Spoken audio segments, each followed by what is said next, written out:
Hey, boss, he ain't working.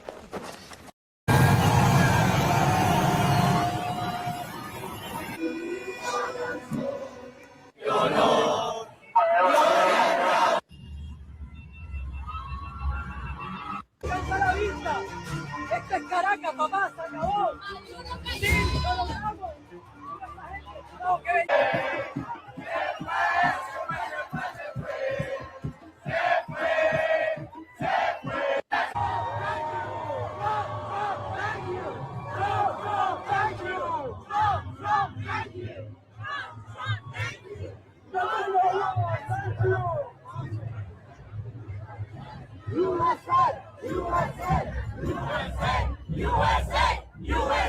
I wanted to show those videos to basically illustrate the comparison that we see from with Venezuela as well as Iran. These people are joyous. These people have pride in where they're from, though they did not like what was going on. And it took a president, a United States president, to come in and change the trajectory of these countries. You may not like him.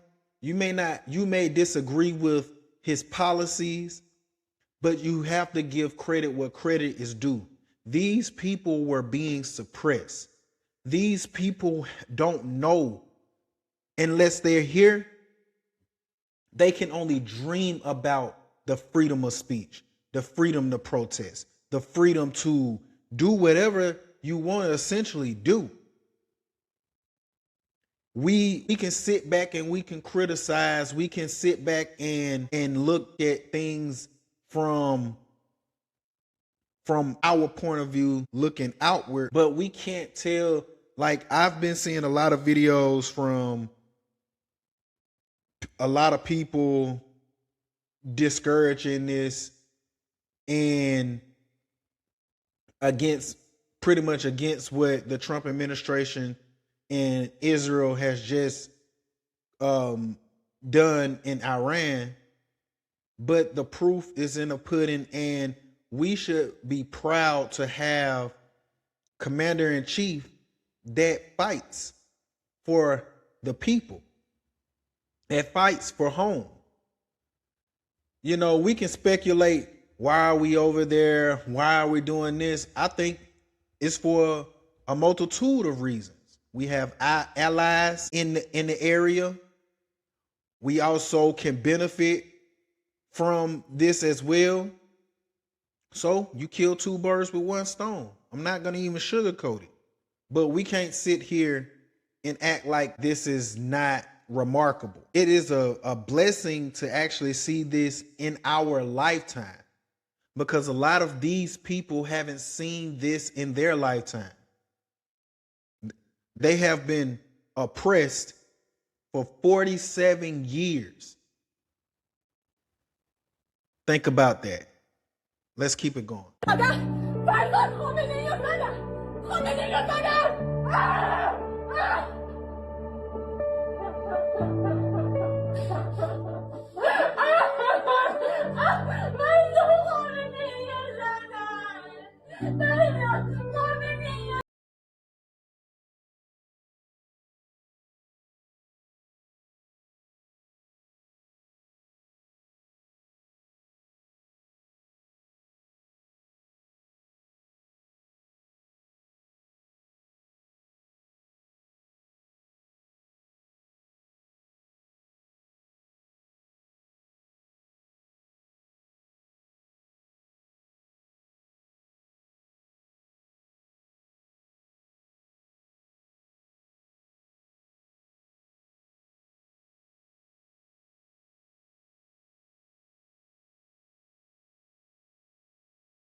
The passion, you can see the pure joy and raw emotion of what this woman is going through. I don't even know what she's saying, but I can just see it.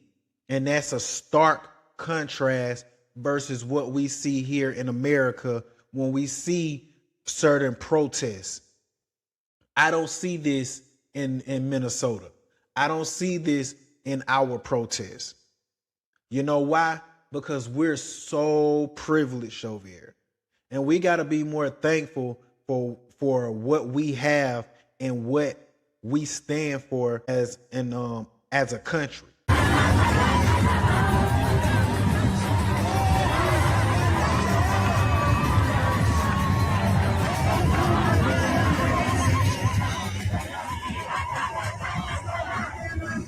I mean, just think about that. These people are scattered all across the globe, and they're celebrating wherever they may be. And I think that as Americans, we got to step back and take notes. Take notes. Cherish where you are. Cherish that we are a nation of freedoms. Cherish that you may disagree with the president, but you don't have to. You don't expect for them to kick in your door and cut your head off, right? You can voice your opinion about your disdain for policies and what you don't want in your what you don't want in your communities, right? You can worship whoever you want to worship.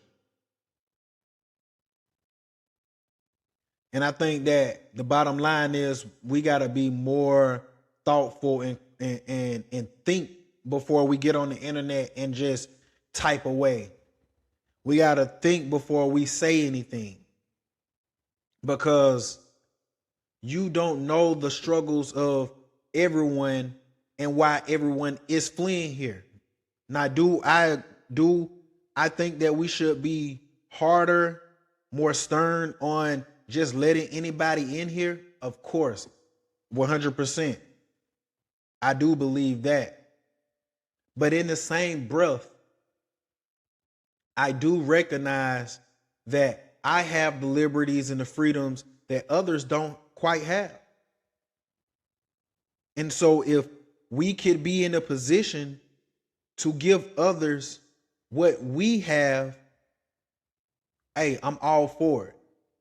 I do still feel that it should be done the right way, whether they want to be here in America or they want to eventually go back home to their home country. But see, they should have the option. They shouldn't have to flee their land just to come to America to have a better opportunity.